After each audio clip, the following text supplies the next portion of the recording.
Hello friends, నమస్తే. ఇప్పుడు చూపిస్తున్న ఇల్లు ఎవరిదనుకుంటున్నారు?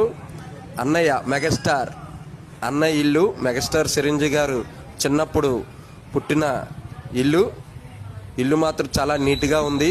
అలా వస్తుండగా ఇల్లు చూసి చాలా ఆనందం అనిపించింది. అందుకే షూట్ చేసి ఫ్రెండ్స్ అందరికి చూపిస్తున్నా. చూడండి, లోపలికి ఎంటర్ అయిన వెంటనే అన్నయ్య ఫోటో కనిపించింది. చూడండి, లోపల ఈ సైడ్ కూడా అన్నయ్య ఫొటోస్ ఉన్నాయి. చూడండి, అలాగే బెడ్రూమ్ కూడా చూపిస్తాను. చూడండి, లోపలికి ఎంటర్ అయిన వెంటనే చిన్నప్పుడు ఇక్కడే అన్నయ్య ఉండేవారు. హౌస్ మాత్రం చాలా నీట్గా ఉంచారు. చూసి చాలా ఆనందం అనిపించింది. ఆహా, అన్నయ్య ఇక్కడే చిన్నప్పుడు ఇక్కడే ఉండేవారు అని చాలా ఆనందం అనిపించింది.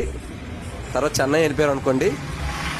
చూడండి ఎంత బాగుందో, చూస్తుంటేనే చూడాలనిపించింది హౌస్. చూడండి.